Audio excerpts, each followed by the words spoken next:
Welcome back, my cycling friends, to this James the Bike Guy video, where today we've got a beautiful Alpine Blue Trek in front of us. And this is a new bike for 2023 and a bike that has defined the dual sport style category for quite some time, but it has some major revisions. So that's right, in front of us here is the 2023 Gen 5 Trek Dual Sport 1, the least expensive variant of their dual sport hybrids, and we're going to check out the features and designs of this bike. We'll find out exactly what it weighs, and I'd love to know, as you watch this video, exactly what you think of it down in the comment section below.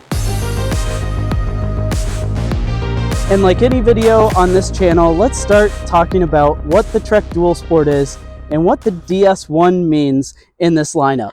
Now, the Trek Dual Sport has been around for 5 generations, with this being the 5th.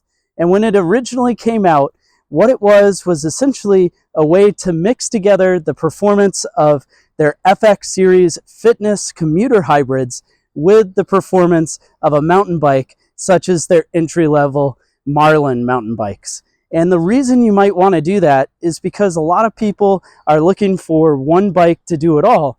And that often means a little bit of off-road, a little bit of on-road, but without having the ability to have a whole fleet of bicycles. So when the first Trek Dual Sport came out, it really came out as an option to be able to combine all that together, and it carries forward into this bike that we see in front of us. Now, the 5th generation of Dual Sport is going to have a bunch of changes over the prior versions, some things that I definitely like and some things that are a little bit controversial. But let's get the obvious pieces out of the way.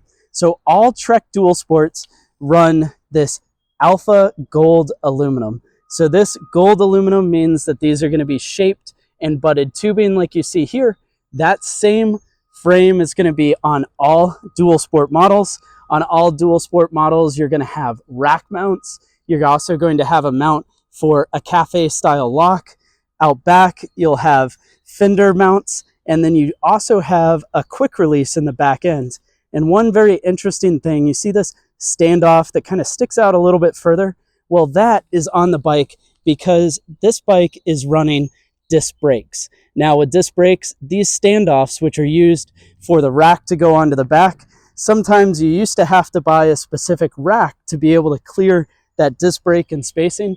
But it's really cool that Trek is integrating that standoff into the frame so that now you've got more universal coverage as far as rack mounts. Anyways, off of that, it does have a direct mount compatible kickstand mount. Does not come with a kickstand, but is something you can add if you want to. And as we go forward on the bike, this aluminum frame features both a down tube water bottle mount and a seat tube mount. So you can put 2 water bottles on this bike.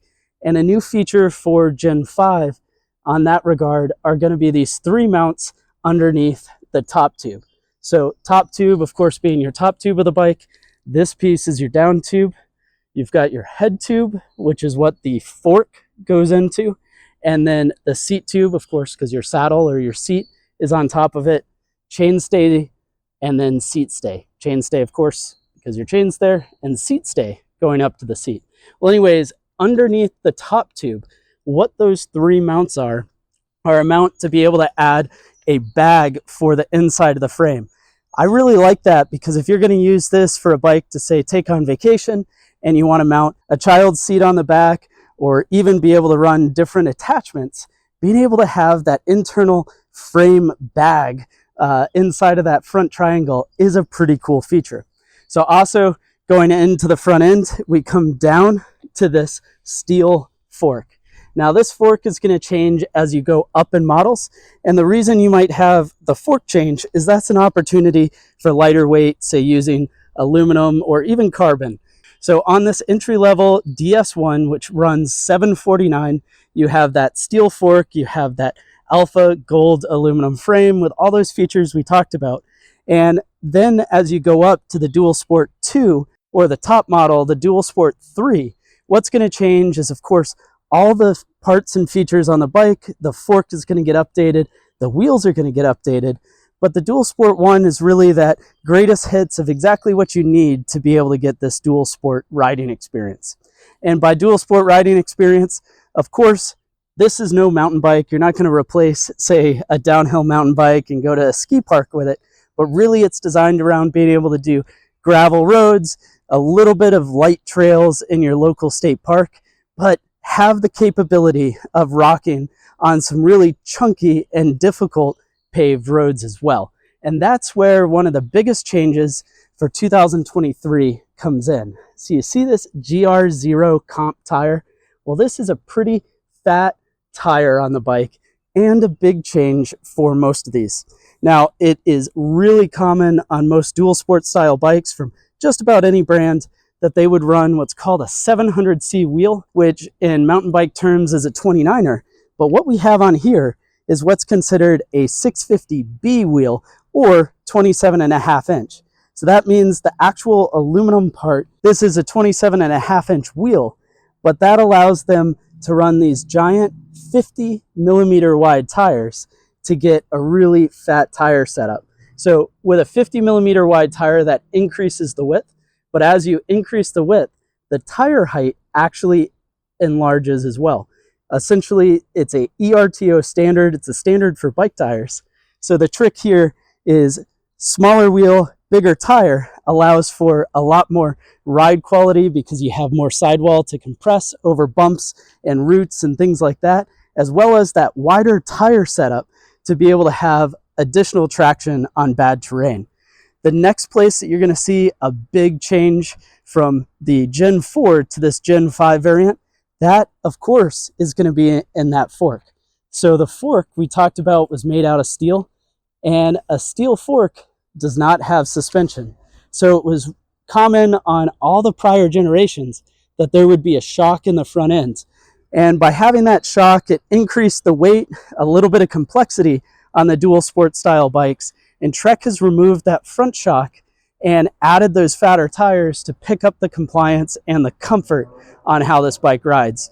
Now, of course, on more jarring or really big bumps, this is not going to perform as well as the prior generation.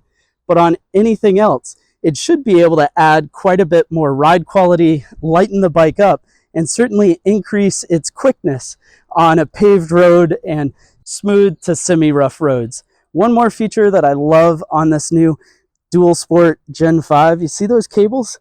How clean is that? It all kind of comes in together right into the head tube. So as it comes in down into the head tube, all the cables are run internally, which means both you get this great aesthetic where you're not even seeing cables, and I bet you hadn't even noticed that you haven't seen cables yet on the bike, but those are going all internal. It does feature a generous opening down on the underside of the down tube, which allows the cables to come out back. So as far as an internally routed bike, it's going to be fairly easy to service. And one of the major benefits of having internal cable routing is nothing to get hung up on your car rack when you're putting this on your car, nothing to get hung up when you're putting bags, racks, whatever, or even when you're locking it up while you're at work. And now it's time to dive into the geeky bits. That's the components that come with the Dual Sport 1. So first thing to talk about, your cockpit. This is a steel cockpit. It does offer an aluminum stem, but a steel handlebar, has a little bit of rise to it. Fairly comfortable setup, especially considering it's got these ergonomic grips which allow your palm to kind of rest right onto the grip. And then it's going to be shifted and operated by trigger shifters. So thumb button to go to an easier gear, index finger to go to a harder gear. And then on the left side, this is going to be your front gears, which you have two. So you have one for climbing and slower speeds, and then you can push it up to 2 for harder and faster gears, faster speeds. Now, you might have noticed my thumb buttons did the opposite, and that is normal because when we look back on the derailleurs, effectively, because this gearing is mirrored, that means the larger rings out back are going to be easier. So smaller out back is harder, larger rings are easier, and then up front, it's the reverse. So your shifters need to be reversed because they're moving the chain in opposite directions. A little bit geeky, but let's not worry about that. So out back is the Shimano Altus rear derailleur, which is running through the CS HG 31 8-speed cassette with an 11 to 32 range. And then it's driven through this 8-speed KMC chain to the front, where your front derailleur is a Shimano with a double. And up front is a 4630. And the combination of those two setups, so the 4630 and the 1134, is going to give you a fairly broad range in low and high speed conditions. I do, of course, want to talk about your brakes. And this is a mechanical brake setup. So part of the Dual Sport 1 is they save a little bit on these brakes compared to the hydraulic versions you'd get on a higher end variant. But these mechanical disc brakes are operating a 1-piston Tektro caliper on a 160 millimeter rotor mounted to those Bontrager connection rims, which are aluminum with 32 spokes. So these are 32 stainless steel spokes going to brass nipples, laced up to some aluminum hubs. All of that should give fairly good durability. And this is something I did want to mention.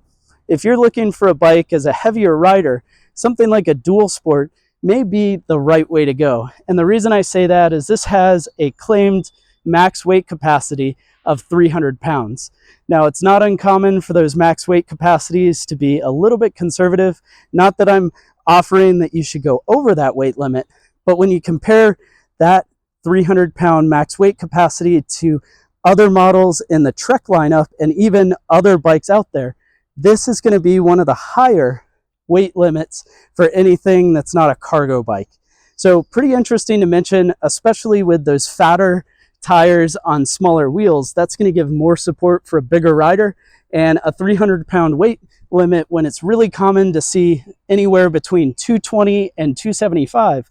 That extra weight capacity is going to allow bigger riders on the bike or for you to carry even more weight. Well, we've been doing a lot of talking, and now it's time to find out what it weighs. And the actual weight for a Trek Dual Sport 1 in a size large comes in and weighs 30.9. Well, thanks for joining me to check out this 2023 Trek Dual Sport 1 Gen 5. Let me know your thoughts on the updates, changes, and all of that down in the comment section below. And while you're at it, hit subscribe and browse the channel to see more videos like this to check out as well.